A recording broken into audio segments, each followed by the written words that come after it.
Hyderabad hitech సొబగులద్దుకున్న నగరం, చారిత్రక నగరంగానూ popular. ప్రపంచం దృష్టిలో హైదరాబాద్కున్న పేరు ప్రతిష్టలు అంతా ఇంతా కాదు. అమెరికా అధ్యక్షుడి నుంచి దేశ విదేశాల ప్రతినిధుల దాకా ఎంతో మంది కొనియాడిన నగరం ఇది. ప్రపంచం దృష్టిలో బెస్ట్ హెరిటేజ్ సిటీ. కానీ ఇవన్నీ పైన పటారాలే. లోన లొటారాలను చూస్తే దీనికింత పేరెందుకొచ్చిందా అనిపిస్తుంది. ఒక్క సిటీ రోడ్లను చూస్తే చాలు సిటీ పరిస్థితి ఎంత అధ్వానంగా ఉందో తేల్చేయడానికి. అంతర్జాతీయ నగరాన్ని అధికారులు, కాంట్రాక్టర్లు, లీడర్లు కలిసి అపఖ్యాతి పాల్చేస్తున్నారు. స్వార్థపరుల కాసుల కక్కుర్తిలో పావులుగా మారిన సిటీ రోడ్లపై V6 స్పాట్లైట్. హైదరాబాద్లో ప్రయాణం అంటే ఆదిలాబాద్ నుంచి అమలాపురం దాకా అందరూ జడుసుకునే పరిస్థితి. భాగ్యనగరంపై అందరికీ అనుబంధం ఉంటుంది. కానీ సిటీకొచ్చాక తెలుస్తుంది అసలు లోపమేంటో. చినుకు పడితే చిత్తడయ్యే రోడ్లు, 10 నిమిషాల వర్షానికే జామ్ అయ్యే ట్రాఫిక్, నోళ్లు తెరిచి మృత్యువును ఆహ్వానించే మ్యాన్ హోల్స్. అబ్బో, సిటీ రోడ్లు నరకానికి నకళ్లని స్టేట్ మొత్తం కోడై కూస్తోంది. ఇక సిటీ జనం పరిస్థితి వేరే చెప్పనక్కర్లేదు. ఇంతకీ ఈ పరిస్థితి ఎందుకొచ్చింది? హైదరాబాద్లో రోడ్లకు ఈ దుస్థితి ఎందుకు? ఓసారి సిటీ రోడ్లను చూసొద్దాం రండి. అడుగు తీసి అడుగేస్తే పెద్ద గొయ్యి. 10 నిమిషాల వర్షానికే చిన్న సైజు చెరువులను తలపించే రోడ్లు. ఎక్కడ మ్యాన్ హోల్స్ ఉంటాయో, ఎక్కడ తారు లేచిపోయి గోతులుంటాయో తెలియని రోడ్లు. రాత్రి వేస్తే తెల్లారేసరికే తారు లేచిపోయి కంకర తేలుతుంటాయి. ఇవన్నీ ఏదో ఒక చోట ఎక్కడో ఓ మూల మీరు చూసే ఉంటారు, చూస్తూనే ఉంటారు. రోడ్ల మీద పడ్డ గోతుల్లో డాన్స్ చేసే వెహికల్స్ లోని జనానికి ఒళ్ళు హూనమయ్యే సిచ్యువేషన్. ఇవి హైదరాబాద్లోని రెగ్యులర్ గా కనిపించే సీన్స్. ఇక వర్షం పడితే కిలోమీటర్ల మేర జామ్ అయ్యే ట్రాఫిక్ నగరవాసికి చుక్కలు చూపిస్తుంటాయి. దుమ్ము, ధూళి, శబ్ద కాలుష్యం లాంటివి బోనస్. వాటికి తోడు సిటీ రోడ్ల మీద ప్రయాణంతో వెన్ను, నడునొప్పులు, హెడ్ఏక్, ఊపిరితిత్తుల జబ్బులు లాంటివి అదనపు ఫెసిలిటీస్ అన్నమాట. హైదరాబాద్ రోడ్లపై ప్రయాణం అంటే కూసాల్ని సరిచేసుకోవాల్సిందే. జర్నీలోనే కూసాలు ఎప్పుడు కదిలిపోతాయో తెలియనంత దారుణంగా ఉంటాయి ఇక్కడి రోడ్లు. రాత్రి వేస్తే తెల్లారే సరికల్లా పెచ్చులూడిపోయి గోతులు మింగేసినట్లు కనిపిస్తుంటాయి. వర్షానికి ఎక్కువ ఇబ్బందులు అవుతున్నాయి సార్. డ్రైనేజీలు లీక్ అవడం, రోడ్లు వరదలు వచ్చి రోడ్లు కొట్టుకపోవడం, అలాంటి సమస్యలు చాలా ఉన్నాయి మన సిటీ ప్రాంతంలో. అదేవిధంగా డ్రైనేజీ జిహెచ్ఎంసీ పర్మిషన్ ఎక్కువ, జిహెచ్ఎంసీ వాళ్ళు ఎక్కువ దీన్ని పట్టించుకుంటే ఇలాంటి డ్రైనేజీలు లీక్ కాకుండా, వరద నీరు అధికంగా పైకి రాకుండా కాపాడుకోవచ్చు.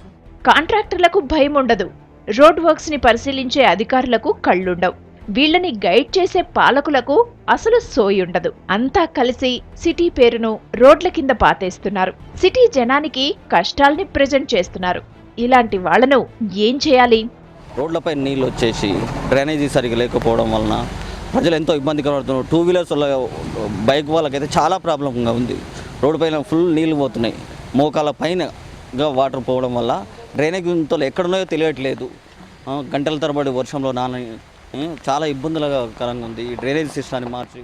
సిటీ జనాన్ని అడిగితే కాంట్రాక్టర్లను ఉరి తీయాలంటారు, అధికారులను నరకానికి పార్సిల్ చేయాలంటారు, పాలకులను రోడ్ల కింద పాతరేయాలంటారు. ఒక్క మాటలో చెప్పాలంటే గరుడ పురాణంలోని శిక్షలను వీళ్ళందరికీ అమలు చేయాలని అక్కసు వెళ్లగక్కుతారు సిటిజన్స్. మొత్తం రోడ్డు ముందు బాగుండే, దాని తర్వాత మొత్తం గుంతలై నైట్లో మొత్తం బళ్ళు అన్నీ ఇరుకుతున్నాయి. చాలా ఆడవాళ్ళు కూడా వెళ్తూ ఉంటే పడిపోతున్నారు. దాని గురించి ఎవరు పట్టించుకునే వాళ్ళే లేరు. ఎన్నోసార్లు వెళ్ళి మేము చెప్పాము కూడా, కంప్లైంట్ ఇచ్చాము, ఎవరు వచ్చి పని చేయట్లేరు. ఏటా 200 కోట్ల రూపాయలకు పైగా సిటీ రోడ్ల మరమ్మతులకు ఖర్చు చేస్తోంది జీహెచ్ఎంసీ. అందులో సగం డబ్బు పారదర్శకంగా ఖర్చు పెట్టినా అద్భుతమైన రోడ్లు నిర్మించొచ్చంటున్నారు నిపుణులు. కానీ వేసిన రోడ్లే వేసి పూడ్చిన గుంతల్నే పూడ్చే కాంట్రాక్టర్లకు ఆ మాటలు ఎందుకు చెవికెక్కుతాయి? కాసులకు రుచి మరిగిన అధికారులకు అంత తీరిక ఎక్కడుంటుంది? అందుకే సిటీలో రోడ్ల దుస్థితి ఇలా ఉంటుంది. సిటీలో ఓ మూల నుంచి మరో మూల ప్రయాణానికి ఎంత టైం పడుతుందో కరెక్ట్గా చెప్పగలరా? ట్రైన్లో అయితే ఎంత దూరమైనా 40 నిమిషాల్లో చేరుకోవచ్చు. అదే బస్సులో అయితే 3 గంటలో 4 గంటలో పడుతుంది. సొంత వెహికల్ మీద వెళ్తే చెప్పలేం. ఇది మామూలుగా అందరూ చెప్పే అనాలసిస్. కానీ వర్షం పడితే ఇంటికెళ్తామన్న గ్యారంటీ ఉండదు. ఇంకేదైనా ఘటన జరిగితే అస్సలు ఛాన్స్ ఉండదు. అంతలా భయాన్ని క్రియేట్ చేస్తున్నాయి హైదరాబాద్ రోడ్లు. సిటీలో జర్నీ గురించి ఎవరిని కదిలించినా ఏడుపు తన్నుకొస్తుంటుంది. పాలకులు వ్యవస్థ మీద చిర్రెత్తుకొస్తుంటుంది.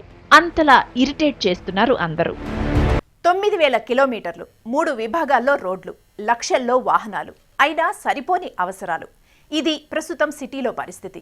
ఇదే అధికారులకు, కాంట్రాక్టర్లకు, లీడర్లకు వరంగా మారింది. శాఖల మధ్య సమన్వయ లోపాన్ని సాకుగా చూపి కోట్లు కొల్లగొడుతున్నారు అందరూ. అడిగితే సమాధానం చెప్పే దిక్కుండదు, ప్రాణాలు పోయినా ప్రశ్నించే హక్కుండదు. అసలు సిటీ రోడ్లపై అజమాయిషీ ఎవరిది? రోడ్ సేఫ్టీ గురించి బాకాలూదే పాలకులకు జనం కష్టాలు పట్టవా? హైదరాబాద్ అవకాశాల పుట్టినిల్లు, అవధులు లేని సంతోషాలకు నిలయం. అంతర్జాతీయ ఖ్యాతిని సొంతం చేసుకున్న సిటీలో జీవితం సుఖమయం. ఇవి సిటీ గురించి పెద్దగా పరిచయం లేని వ్యక్తులు చెప్పే మాటలు. కానీ భాగ్యనగరంలో బతుకు దుర్భరమంటారు సిటీ జనం. కోటి విద్యలు కూటి కోసమే అన్నది సామెత. సిటీలో లక్షలాది జనం పరిస్థితి ఇదే. ఇల్లు వదిలి దూర ప్రాంతాలకు వెళ్లి మరీ ఉపాధి అవకాశాలు వెతుక్కోవాల్సిన పరిస్థితి. డబ్బు కోసం ఎంత రిస్క్ అయినా తీసుకోవాల్సిన అవసరం. దైనందిన జీవితంలో సగం జీవితం రోడ్లు, ట్రాఫిక్ జాముల మధ్య గడిచిపోతోంది నగరవాసి జీవితం. రోడ్డెక్కితే గ్యారంటీ లేని బతుకైపోయింది సిటీ జనం పరిస్థితి. నగరం పరిధి 626 చదరపు కిలోమీటర్లు, 80 లక్షల జనాభాకు 40 లక్షల వాహనాలు ఉన్నాయి. సిటీలో రోడ్ల విస్తీర్ణం మొత్తం 9,000 కిలోమీటర్లు. అందులో జీహెచ్ఎంసీ పరిధిలో 6,411 కిలోమీటర్ల రోడ్లు ఉన్నాయి. మిగతావి ఆర్ఎన్బి, నేషనల్ హైవే అథారిటీ పరిధిలో ఉన్నాయి. సిటీలో సీసీ రోడ్లు 2,080 కిలోమీటర్లు, బీటీ రోడ్లు 2,280 కిలోమీటర్లు, పంచాయతీరాజ్, ఆర్ఎన్బి, నేషనల్ హైవేలు కలిపి మరో 2,051 కిలోమీటర్లు. చెప్పుకోవడానికి ఈ లెక్కలు గొప్పగానే ఉన్నా వాటి మీద ఫర్లాంగ్ దూరం వెళ్లిన వాహనదారులకు చుక్కలు కనబడతాయి. ఫ్లైఓవర్లు, ఎక్స్టెన్షన్ రోడ్లు, రింగ్ రోడ్లు వాటికి అదనం. వీటన్నిటినీ చూస్తే అభివృద్ధిలో హైదరాబాద్ ఓ రేంజ్లో ముందుకెళ్తోందని అనుకుంటారు అంతా. కానీ రోడ్ వ్యవస్థను చూస్తే ఎంత వెనక్కి వెళ్లామో తెలుస్తుంది. ఇప్పటికీ నిజాం కాలం నాటి రోడ్లే కొన్ని చోట్ల మన బల్దియాకు ఆదర్శం అంటే పరిస్థితి ఏ రేంజ్లో ఉందో అర్థం చేసుకోవచ్చు. రోడ్లో అంతా పాట్ హోల్స్ వచ్చేసి డ్యామేజ్ అయిపోయి, మోరోవర్ బస్సెస్, హెవీ వెహికల్స్ అంతా ట్రావెల్ చేయడం వల్ల ఈ చిన్న వెహికల్స్కి, ఎస్పెషల్లీ 2 వీలర్స్ ఉన్ననివ్వండి, సైకిల్స్ ఇవ్వనండి, ఆటోస్ ఉన్నివ్వండి, చాలా వెహికల్స్ డ్యామేజ్ అవుతున్నాయి, రోడ్స్ ఇంకా డ్యామేజ్ అయిపోతున్నాయి. మనుషులు యాక్సిడెంట్స్ అవుతున్నారు. రీసెంట్గా మీరు చూడండి, పేపర్స్లో చూడండి, చాలా యాక్సిడెంట్స్ అవుతున్నాయి, కింద పడుతున్నారు, దెబ్బలు తగులుతున్నాయి. జాతీయ రోడ్ కాంగ్రెస్ మార్గదర్శకాల ప్రకారం రోడ్ల కింద కాలువలు, డ్రైనేజీలు ఉండకూడదు. వాటిని రోడ్డు పక్క నుండి వేయాలి. కానీ ప్రభుత్వం ఈ నిబంధనలు గాలికొదిలేసింది. అందుకే మెయిన్ రోడ్ల మీద మ్యాన్ హోళ్లు నోళ్లు తెరుచుకుంటున్నాయి. ఆదమర్చి డ్రైవ్ చేస్తే ప్రాణం హరి అనాల్సిందే. చాలా మంది మ్యాన్ హోళ్లలో పడి చనిపోయిన ఘటనలు ఉన్నాయి. రోడ్లన్నీ పెద్ద ఎత్తున దెబ్బతిన్నాయి. ఇక హైదరాబాద్ నగరానికి వచ్చినట్టయితే దీంట్లోపల జ్యూరిస్డిక్షన్ ప్రాబ్లం కూడా కొన్ని రోడ్ల మీద ఉంది. కొన్ని రోడ్లు జిహెచ్ఎంసీ అంటే, కొన్ని ఆర్ఎండ్బి, పీడబ్ల్యూడి డిపార్ట్మెంట్ అంటున్నారు. ఈ మాదిరిగా నీ రోడ్ అంటే నీ రోడ్ అనుకుంటూ బాధ్యతలను ఒకళ్ళపైన నెట్టివేయడం వలన సఫర్ అయ్యేది ప్రజలే ఉన్నారు. గ్రేటర్ హైదరాబాద్ మున్సిపల్ కార్పొరేషన్ పరిస్థితి వసూళ్లు, అక్రమాలు, అవకతవకల్లో ఫస్ట్. పనులు, నైపుణ్యత, నాణ్యతలో లాస్ట్ అన్నట్టుగా మారింది. మహానగరంలో బల్దియా ఇంజనీర్లు బద్ధకంగా తయారయ్యారన్న ఆరోపణలు ఉన్నాయి. అధికారుల నిర్లక్ష్యం, కాసుల కక్కుర్తి రోడ్ల పరిస్థితికి అద్దం పడుతున్నాయి.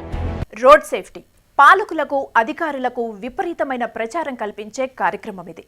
రోడ్లను బాగు చేసే కార్యక్రమం చేపట్టరు, కానీ భద్రత గురించి మాత్రం లెక్చరర్లు ఇస్తుంటారు. ఏటేటా సిటీ రోడ్లపై యాక్సిడెంట్లు ఎక్కువ అవుతున్నాయి. వాటి గురించి పట్టించుకునే వ్యవస్థ మాత్రం లేదు. బయటికెళ్లిన వ్యక్తి తిరిగి ఇంటికొస్తాడన్న మినిమం గ్యారంటీ లేదు. ఇంతకీ సిటీలో రోడ్ల పరిస్థితి ఏంటి? సిటీ రోడ్లపై ప్రయాణం ఎంత డేంజరో ఈ లెక్కలు చాలు. భద్రత గాలి కొదిలేసి మామూళ్ల మొత్తులో జోగుతున్నారు అధికారులు. వాళ్లకు వంత పాడుతున్నారు లీడర్లు. దాంతో కాంట్రాక్టర్లు ఆడిందే ఆట, పాడిందే పాట అన్నట్టు తయారైంది పరిస్థితి. రోడ్ల మరమ్మతుల కోసం ఏటా కోట్లు ఖర్చు పెడుతోంది ప్రభుత్వం. కానీ శాఖల మధ్య సమన్వయ లోపం జనం ఉసురు తీస్తోంది. ఒక్కోసారి ఎక్కడేసిన గొంగళి అక్కడే అన్న చందంగా ఉంటాయి మరమ్మతులు. దాంతో జనానికి చిర్రెత్తుకొచ్చి అధికారులను ప్రశ్నిస్తే మా పరిధిలో లేని అంశంపై మాట్లాడమన్న సమాధానాలొస్తాయి. తిరిగి అలసిపోవటం తప్ప సామాన్యుడి సమస్యకు సొల్యూషన్ మాత్రం దొరకదు. కార్పొరేషన్ వాళ్ళు ఉపయోగపరచుకోవటం లేదు యాజ్ ఇట్ ఈస్ గాను. కారణం ఏంటంటే మ్యాన్ పవర్ తక్కువగా ఉందని చెప్పి అంటున్నారు. ఏ పని చేయాలి ఏ పని చేయకూడదు అర్థం కావట్లేదు వాళ్ళకి. మొత్తం సిటీ అంతా కంప్లీట్గా రోడ్లన్నీ పాడైపోయి ఉన్నాయి. ఏది అర్జెంటు ఏది అర్జెంటో అట్లా అర్థం కావట్లేదు వాళ్ళకి అన్నమాట. అదొకటి. ఎక్కడైనా రోడ్లు బాగా లేవన్న కంప్లైంట్ వస్తే పట్టించుకునే నాథుడుండడు. లీడర్లకు మూడొస్తే తప్ప రోడ్లు బాగుపడవు. కాంట్రాక్టర్కు ఓపికంటే తప్ప మరమ్మతులు ముందుకు సాగు. అది కూడా లెక్కలేసుకుని ఏ విభాగానికి ఎంతని వాటాల్లో క్లారిటీ వచ్చాకే పనులు ముందుకు సాగుతాయి. బల్దియాలో జరిగే దందా గురించి సిటీలో ఎవరినడిగినా చెప్తారిదంతా. అది వాళ్ళలో అండర్స్టాండింగ్ రావాలి. ఎందుకంటే ఇప్పుడు ఒక కాంట్రాక్టర్కి ఇస్తే వాళ్ళు అది అన్నది కాకుండా ఏంటంటే వాళ్ళలో వాళ్ళ అండర్స్టాండింగ్ పెట్టుకుని పక్కన వాళ్ళకి పబ్లిక్కి డిస్టర్బెన్స్ లేకుండా చేస్తే అది బాగుంటుంది. వాళ్ళు స్ట్రగుల్ అవ్వకుండా చేస్తే ఇప్పటికైనా కానీ అది వాళ్ళు చేసే వాళ్ళలో వాళ్ళ డిపార్ట్మెంట్స్ మధ్యలో వాళ్ళకి అండర్స్టాండింగ్ ఉండాలి. మెయిన్ ఇంపార్టెంట్ అది. 5 రోజులుగా కురిసిన వర్షాలతో హైదరాబాద్ రోడ్లు చాలా వరకు గల్లంతయ్యాయి. అంతకు కొద్ది రోజుల ముందే చాలా వరకు తారేశారు కాంట్రాక్టర్లు. సుమారు 14 కోట్లు ఖర్చు పెట్టి గోతులను పూడ్చారు. కానీ ఈశాన్య ఋతుపవనాలు మరోసారి కాంట్రాక్టర్లకు అనుకోని వరాన్నిచ్చాయి. 100 గంటల పాటు కురిసిన వర్షంతో రోడ్లన్నీ చిన్నాభిన్నమయ్యాయి. ఈసారి మరింత దోపిడీకి ఛాన్స్ ఉంటుందన్నది కొందరి అభిప్రాయం.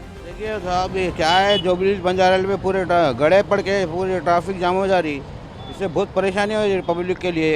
अब क्या करना आप लोगों को मालूम है. देखिए ऐसा बहुत परेशानी हो जा रही है. ट्रैफिक जाम, गड़े जाम, क्या है हर जगह जाम हो जा रहा. हम क्या करना, हम लोग पूरे गाड़ियाँ चलाने वाले परेशान, हर कोई परेशान है इससे. क्या इसके लिए आप कुछ करिए साहब और बताइए. कुछ भी कर सकते हैं तो करें. గతేడాది అక్టోబర్లో జీవ వైవిధ్య సదస్సు జరిగింది గుర్తుందా? 200 దేశాల ప్రతినిధులు హైదరాబాద్కు వస్తుండడంతో మెరిసేలా రోడ్లేశారు. సిటీని అందంగా ముస్తాబు చేశారు. రోడ్లను చాలా వరకు బాగు చేశారు. కానీ సదస్సు ముగియగానే రోడ్లపై గుంతలు తేలాయి. ఆ టైంలో బల్దియా ఇంజనీర్లపై పై అధికారులు అక్షింతలేశారు. మేస్త్రీల కన్నా దారుణంగా ప్రవర్తిస్తున్నారని ఇంజనీర్లకు చురకలంటించారు. అయినా బల్దియా ఇంజనీర్ల బద్ధకం ఇప్పటికీ తగ్గలేదు. అందుకే సిటీ రోడ్లలో నాణ్యత కరువైంది. దాంతో జనానికి నిద్ర కరువైంది. బ్రహ్మాండంగా కనిపిస్తుంది. ఇప్పుడు ఇక్కడి నుంచి పోవడానికి 2 hours పట్టింది సికింద్రాబాద్ పోయేసి రావడానికి. ఇట్లాంటి పరిస్థితుల్లో మరి గవర్నమెంట్ ఏం చేస్తుంది అనేది, అధికారులు ఏం చేస్తున్నారు, మన రోడ్ల పరిస్థితి చూస్తుంటే తెలుస్తుంది. దాని గురించి ఏమైనా చర్యలు తీసుకొని కాస్త రోడ్లు ఏమన్నా కనీసం పర్మనెంట్ రోడ్ కాబట్టి టెంపరీగా కొంతవరకు ఏదైనా అనుకూలంగా కనీసం 2-3 hours, ఒక 4 కిలోమీటర్లు అంటే 2 hours 3 hours అంటే ఎంతవరకు సబబు ఉంటుంది కదా. దాని గురించి ఏమన్నా కొంచెం గవర్నమెంట్ ఏదైనా అధికారులు కానీ చర్య తీసుకొని కొంతవరకు ఏమైనా మంచి కార్యక్రమాలు చేస్తారేమో అని. కనీసం రోడ్ల విషయానికి వస్తే మాత్రము వెరీ వెరీ బ్యాడ్ కండిషన్. కాబట్టి ఈ రోడ్ల విషయంలో గవర్నమెంట్ చర్య తీసుకోవాలని మనస్ఫూర్తిగా కోరుకుంటున్నాము. ఇలాంటి వర్షంలో రోడ్లు చాలా బ్యాడ్గా ఉంటే even driving will be a problem. So kindly I request the officials to take care of the roads. ఇప్పటి వరకు బల్దియా ఇంజనీర్ల పనితీరులో మార్పు రాలేదని చెప్పాలి. మరమ్మతుల మాట అటుంచితే కొత్తగా రీకార్పెటింగ్ చేసే రోడ్లపై బీటీని తొలగించి వేస్తారు. కానీ బల్దియా ఇంజనీర్లు మాత్రం ఉన్నదానిపైనే బీటీ వేసి 2 రౌండ్లు రోలర్ను తిప్పేసి రోడ్డు పని పూర్తయిందనిపించారు. ఇటీవల కురిసిన వర్షాలకు మరమ్మతులు చేసిన బీటీ రోడ్లు మరుసటి రోజే కొట్టుకుపోవటం, మరికొన్ని రీకార్పెటింగ్ చేసిన రోడ్లు వేసిన కొద్ది రోజులకే గుంతలమయంగా తయారు కావటం బల్దియా ఇంజనీర్ల నైపుణ్యానికి నిదర్శనం. గ్లోబలైజేషన్, ఇండస్ట్రియలైజేషన్తో ప్రపంచం వేగంగా ముందుకెళ్తోంది. హైదరాబాద్ కూడా ప్రపంచంతో పోటీ పడుతోంది. కానీ రోడ్ల నిర్మాణంలో మాత్రం నిజాం కాలం నాటి పద్ధతులనే ఫాలో అవుతోంది. అసలు భాగ్యనగరంలో రోడ్ల వ్యవస్థ మారదా? అందుకు అసలు అవకాశమే లేదా? వేసిన రోడ్లు వేసినట్టే లేచిపోవాల్సిందేనా? పరిష్కారాలేంటి? ఇంతకీ నిపుణులు ఏమంటున్నారు? ఏళ్లుగా హైదరాబాద్ రోడ్లను చూసి చూసి విసుగొస్తుంది సిటీ జనానికి. రాత్రిపూట మెరిసిపోయేలా కనిపించే రోడ్లు తెల్లారేసరికి గతుకులు తేలటం దాదాపు అందరూ చూసే ఉంటారు. రోడ్ల దుస్థితిని చూసి తిట్టుకోవటం తప్ప సామాన్యుడికి మిగిలిందేం లేదు. నిజానికి హైదరాబాదులో వాహనాలకు రోడ్ల విస్తీర్ణానికి ఎక్కడా పొంతనలేదు. వాహనాల సంఖ్య ఎక్కువగా ఉండటం కూడా రోడ్ల నాణ్యతను ప్రశ్నార్థకంగా మారుస్తోంది. ఇప్పటికే కాంక్రీట్, బీటీ రోడ్లు చాలా వరకు సిటీని కవర్ చేస్తున్నాయి. కానీ కాంట్రాక్టర్ల కాసుల కకుర్తి, అధికారుల నిర్లక్ష్యం, పాలకుల అలసత్వం అన్నీ కలిపి రోడ్ సేఫ్టీని ప్రశ్నిస్తున్నాయి. అయితే సిటీ రోడ్లకు కొన్ని పరిష్కారాలను సూచిస్తున్నారు నిపుణులు. రోడ్ల నాణ్యత పెద్ద సమస్య కాదన్నది వాళ్ల వాదన. ప్లాస్టిక్ వేస్ట్ రోడ్స్ దేశంలో ఇప్పుడిప్పుడే మొదలైన రెవల్యూషన్. ఇప్పటికే బెంగళూరు, కోల్కతా, చెన్నై, జైపూర్ లాంటి కొన్ని నగరాల్లో ప్రయోగాత్మకంగా చేపట్టారు. జీహెచ్ఎంసీ అధికారులు బెంగళూరు, చెన్నై వెళ్లి ప్లాస్టిక్ వేస్ట్ రోడ్స్ను పరిశీలించి వచ్చారు. అక్కడ యజ్ఞంలా చేస్తుంటే చూసి ముచ్చటపడ్డారు. కానీ తీరా హైదరాబాద్కు వచ్చాక సాధ్యం కాదని తేల్చేశారు. పైగా ఖర్చు ఎక్కువ. హైదరాబాద్ పరిస్థితులకు ప్లాస్టిక్ వేస్ట్ రోడ్లు సూటు కావని నివేదికలిచ్చారు. అంతేకాదు సిటీలో పోగయ్యే ప్లాస్టిక్ వ్యర్థాలు తక్కువని మరో ఇంట్రెస్టింగ్ పాయింట్ కూడా చెప్పుకొచ్చారు. దాంతో ప్లాస్టిక్ వేస్ట్ రోడ్ల టాపిక్ వెనకెళ్ళింది. బెంగళూరు, చెన్నైలో దాదాపు 1000కి పైగా కిలోమీటర్ల ప్లాస్టిక్ వేస్ట్ రోడ్స్ వేశారు. కానీ హైదరాబాద్లో మాత్రం దానికి సాధ్యం కాదని తేల్చేయటం బల్దియా ఇంజనీర్లకే చెల్లింది. వైట్ టాపింగ్ రోడ్స్ హైదరాబాద్ వాతావరణానికి సరిగ్గా సరిపోయే రోడ్లు. ఖర్చు కాస్త ఎక్కువైనా ఏళ్లపాటు మన్నిక ఉండే నాణ్యమైన రోడ్లుగా ముద్రపడ్డాయి. రీసెంట్గా సీఎం కిరణ్ సమీక్ష నిర్వహిస్తే వీటి గురించి టాపిక్ ఎత్తారట అధికారులు. ఇప్పటికే బెంగళూరు, జైపూర్ సిటీల్లో ప్రయోగాత్మకంగా చేపట్టారు. కిలోమీటర్కు 5 నుంచి 7 కోట్లు ఖర్చవుతుందని తేల్చారు. అంత ఖర్చు భరించలేమంటోంది బల్దియా. అందుకే వైట్ టాపింగ్ రోడ్ల ఊసెత్తడం లేదు. నిజానికి కాస్త ఖర్చు ఎక్కువైనా plastic waste roads, white topping roads నాణ్యమైనవన్నది నిపుణుల అభిప్రాయం. ఏటా 100 కోట్ల రూపాయలు మరమ్మతుల రూపంలో ఖర్చు పెట్టే బదులు విడతల వారీగా నాణ్యమైన రోడ్లు వేస్తే జనానికి మేలే కదా అన్నది కొందరి అభిప్రాయం. కానీ కాసుల రుచి మరిగిన అధికారులకు, కాంట్రాక్టర్లకు ఇవి చెవికెక్కుతాయా అన్నది డౌటే.